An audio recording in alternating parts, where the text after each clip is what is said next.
अभी राजनांदगांव में जो हुआ है, मैं फिर से स्पष्टता करना चाहता हूँ, वो कंपनी के लोगों पर भी एफआईआर है, पुलिसकर्मियों पर भी एफआईआर है और अभ्यर्थी पर भी एफआईआर है भाई। यानी कि अब तक इस मामले में आरक्षक गिरफ्तार हो चुके हैं, महिला अभ्यर्थी गिरफ्तार हो चुके हैं, टेक्निकल टीम के स्टाफ गिरफ्तार हो चुके हैं, सबके खिलाफ एफआईआर दर्ज किया जा चुका है। यानी कि 11 गिरफ्तारी हो चुकी है। ये भर्ती प्रक्रिया तो जो भी गड़बड़ी हुई हम सुधार लेंगे और सुधार ही रहे हैं। एक भी ऐसा सिलेक्शन नहीं होगा जो किसी तरह के जुगाड़ में कोई घूमता हो। सारे के सारे सिलेक्शन बिल्कुल शुद्धता के रूप से होंगे।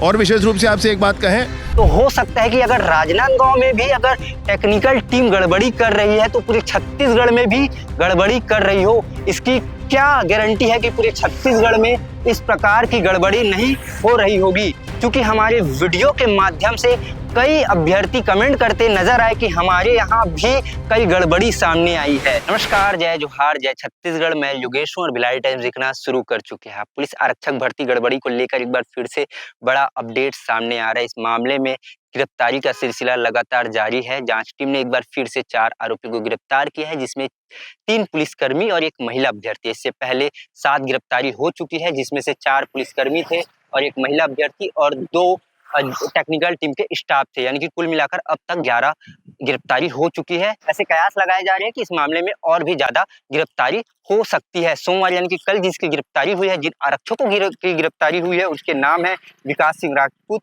कार्तिक देशलहरी और सुंदरलाल नेताम। और एक जो महिला अभ्यर्थी की गिरफ्तारी हुई है उसका नाम है नेहा चंद्रवंशी। और इससे पहले जिस महिला अभ्यर्थी की गिरफ्तारी हुई थी वो कबीरधाम जिले के रहने वाली थी, और अब जिस महिला अभ्यर्थी की गिरफ्तारी हुई है नेहा चंद्रवंशी, वो भी कबीरधाम जिले की रहने वाली है।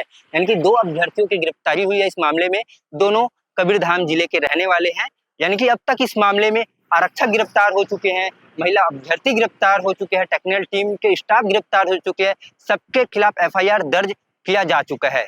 यानी कि 11 गिरफ्तारी हो चुकी है। इसको मालूम ही होगा कि राजनांदगांव रेंज की भर्ती प्रक्रिया को निरस्त कर दिया गया है। उसके बाद 2 से 3 दिन पहले गृह मंत्री विजय शर्मा का भी बड़ा बयान सामने आया था। उन्होंने कहा था कि जिस प्रकार राजनांदगांव रेंज में गड़बड़ी की शिकायत सामने आई है तो जांच टीम बैठाई गई है। इसी तरह हो सकता है कि पूरे छत्तीसगढ़ जिले में इस प्रकार की गड़बड़ी हो, तो पूरे छत्तीसगढ़ जिले में जहां जिस भी रेंज में इस प्रकार की गड़बड़ी चल रही है तो उसकी जांच की जाएगी। ये गृह मंत्री का बयान आया था। और दीपक झा जो कि राजनांदगांव एजी है, उन्होंने बताया था कि आखिर राजनांदगांव रेंज की भर्ती को रद्द क्यों कर दिया गया है।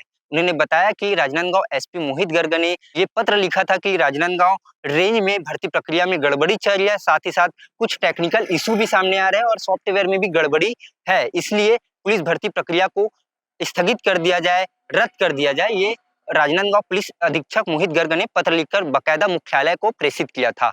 यानी कि उन्होंने साफ तौर पर कहा था जो टेक्निकल टीम है हैदराबाद की, जो टेक्निकल कंपनी है, उसके ऊपर आरोप लगाया था कि इनकी गड़बड़ी की वजह से, इनके सॉफ्टवेयर में गड़बड़ी की वजह से इस भर्ती प्रक्रिया में गड़बड़ी सामने आई है। अब बड़ा सवाल ये उठता है कि हैदराबाद की ये जो कंपनी है टाइम टेक्नोलॉजी कंपनी, ये पूरे छत्तीसगढ़ में इवेंट कवर कर रही है। मतलब जहां भी भर्ती प्रक्रिया चल रही है उसमें टेक्निकल की जिम्मेदारी इनको ही सौंपी गई है। यानी कि अंक देने से लेकर सीसीटीवी कैमरे तक की जिम्मेदारी इसी टेक्निकल टीम को सौंपी गई है।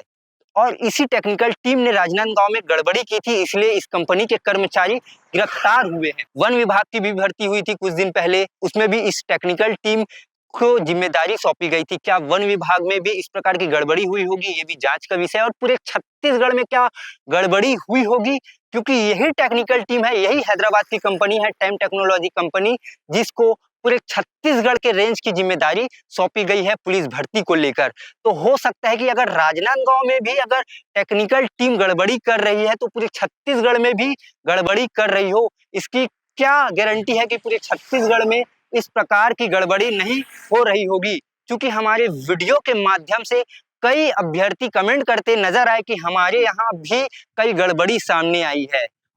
तो हो सकता है कि पूरे छत्तीसगढ़ में भी इस प्रकार की गड़बड़ी हो, और विजय शर्मा के बयान के बाद हो सकता है कि पूरे छत्तीसगढ़ में ये भर्ती प्रक्रिया रद्द हो जाए, क्योंकि गृह मंत्री विजय शर्मा ने बयान दिया है कि पूरे छत्तीसगढ़ में अब जांच की जाएगी। जिस भी कंपनी को ये जिम्मेदारी सौंपी है, यानी कि हैदराबाद की टाइम टेक्नोलॉजी कंपनी को, उसकी जांच की जाएगी मैनुअल तरीके में, और कंपनी के सॉफ्टवेयर में जो अंक दर्ज किए गए हैं उसका मिलान होगा, सीसीटीवी कैमरे खंगाले जाएंगे, तो हो सकता है कि अब पूरे छत्तीसगढ़ में ये जो भर्ती है वो निरस्त हो जाए। इस मामले में गड़बड़ी की शुरुआत कहां से हुई है, हम आपको विस्तार से बताने की कोशिश करेंगे। दरअसल 14 दिन पहले यानी कि 17 दिसंबर को कुछ अभ्यर्थी एसपी ऑफिस में जाकर शिकायत करते हैं कि भैया इस भर्ती प्रक्रिया में कुछ गड़बड़ी है।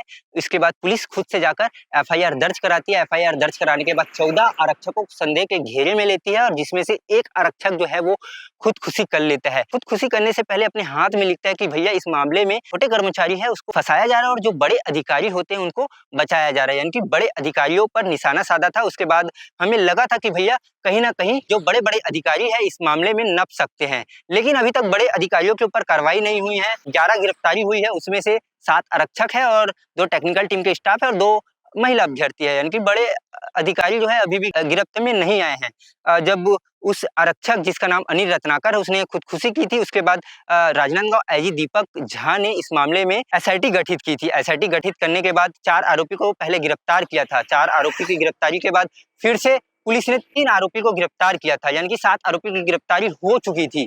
7 आरोपी की गिरफ्तारी के बाद राजनांदगांव रेंज की पूरी भर्ती प्रक्रिया को रद्द कर दिया गया था, और रद्द करने के पीछे ये वजह बताई गई थी कि भैया टेक्निकल गड़बड़ी है, टेक्निकल गड़बड़ी की वजह से इस प्रकार की भर्ती प्रक्रिया में गड़बड़ी हो रही है, मतलब टेक्निकल वजह बताया जा रहा था। तो सवाल ये उठता है कि टेक्निकल गड़बड़ी सिर्फ राजनांदगांव रेंज में नहीं हो रही है, पूरे छत्तीसगढ़ में टेक्निकल गड़बड़ी हो रही है, क्योंकि यही हैदराबाद की कंपनी है जो पूरे छत्तीसगढ़ का जिम्मा इन्हीं कंपनी को मिला है, यानी कि जो राजनांदगांव में गड़बड़ी कर सकती है वो क्या पूरे छत्तीसगढ़ में गड़बड़ी नहीं कर सकती क्या? ये बड़ा सवाल उठ रहा था। जब राजनांदगांव रेंज की भर्ती प्रक्रिया को रद्द किया गया उसके बाद फिर से इस मामले में 4 आरोपी को फिर से गिरफ्तारी शुरू हुई, और उस गिरफ्तारी से पहले विजय शर्मा ने बयान दिया था, उसके बाद दीपक झा का भी बयान सामने आया था, वो आगे वीडियो में देख सकते हैं।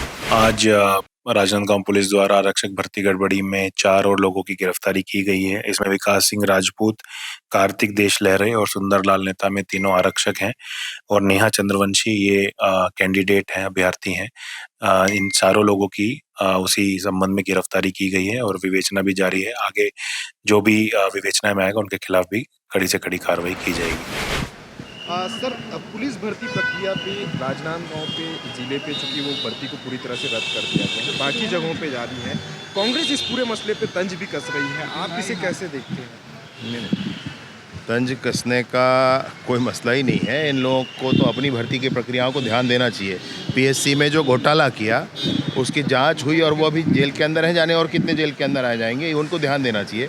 उनको ध्यान देना चाहिए कि कैसे शराब घोटाले में लोग अंदर हैं, ध्यान देना चाहिए कि कैसे कोयला घोटाले में लोग अंदर हैं। इन बातों पर ध्यान देना चाहिए। वरन अभी विष्णुदेव जी की सरकार में जो विषय सामने आया उस पर अभ्यर्थी पर भी एफआईआर है, जो कंपनी है जिसने काम वहाँ किया है उस पर भी एफआईआर है, और पुलिसकर्मियों पर भी एफआईआर है।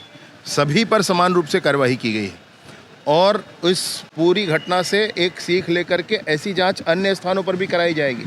अन्य स्थानों पर भी करा करके शुद्धिकरण करके एक एक सिलेक्शन बिल्कुल क्षमता के आधार पर हो, इसको सुनिश्चित किया जाएगा 100%। यानी बाकी जिलों पे भी पुलिस भर्ती पे जांच की जाएगी। मैं वही आपसे कह रहा हूँ, यहाँ पर जो चीज़ सामने आई, जो चीज़ दिखी, इस बात का निर्देश सबको जाएगा कि सभी जगह इस चीज़ को चेक कर लिया जाए भाई कि ऐसी कोई गड़बड़ी कहीं और तो नहीं है, और होगा तो जहाँ होगा वहाँ भी निरस्त करेंगे भाई, वहाँ भी फिर भर्ती प्रक्रिया ठीक करी जाएगी। वही आपसे कह रहा हूँ, इनको ध्यान देना चाहिए कि कोयला घोटाला कैसे किए थे, कैसे आज उनके लोग अंदर हैं जेल में। इनको ध्यान देना चाहिए कि शराब का घोटाला कैसे किए थे, कैसे इनके लोग अंदर हैं। इनको पीएससी की पूरी परीक्षा में कैसे धन वालों के बच्चे परीक्षा में पास होते थे, कैसे वो लोग जेल के अंदर हैं, इस पर ध्यान देना चाहिए भाई। ये भर्ती प्रक्रिया तो जो भी गड़बड़ी हुई हम सुधार लेंगे और सुधार ही रहे हैं। एक भी ऐसा सिलेक्शन नहीं होगा जो किसी तरह के जुगाड़ में कोई घूमता हो। सारे के सारे सिलेक्शन बिल्कुल शुद्धता के रूप से होंगे। और विशेष रूप से आपसे एक बात कहें कि वहाँ पर भी राजनांदगांव में जो हुआ है, मैं फिर से स्पष्टता करना चाहता हूँ, वो कंपनी के लोगों पर भी एफआईआर है, पुलिसकर्मियों पर भी एफआईआर है और अभ्यर्थी पर भी एफआईआर है। सर, भर्ती रद्द हुई उसके बारे में बताइए। 16 नवंबर से राजनांदगांव रेंज की भर्ती 8वीं वाहिनी में प्रक्रिया में थी, और पूर्व में भी उसमें कुछ तकनीकी जो विसंगति आ रही थी उसको लेकर के जो भर्ती समिति के अध्यक्ष हैं पुलिस अधीक्षक राजनांदगांव, उन्होंने प्रतिवेदन प्रेषित किया था। उसकी जानकारी भी हमने पुलिस मुख्यालय को दी थी, और इसके बाद जो तकनीकी उनकी टीम है, विशेष टीम, वो भी यहाँ पर आके उन्होंने इसमें सुधार किया है, लेकिन इसके पश्चात भी जो भर्ती समिति के अध्यक्ष हैं उनके द्वारा कल दिनांक को एक पत्र प्रेषित किया गया, जिसमें कि उनके द्वारा सुधार किए जाने के पश्चात भी और प्रमाण पत्र कि अब और कोई त्रुटि नहीं होगी इसको दिए जाने के बाद भी उसमें कुछ समस्याएं आ रही हैं, जिसको देखते हुए इसको निरस्त किया जाना उचित होगा। इस प्रकार का पत्र प्रेषित किया गया है, जिसको देखते हुए इस पूरी प्रक्रिया को जो पीएचडी चल रहा है, जो इसमें फर्स्ट स्टेज का जो भर्ती चल रही है, उसको निरस्त किया गया है।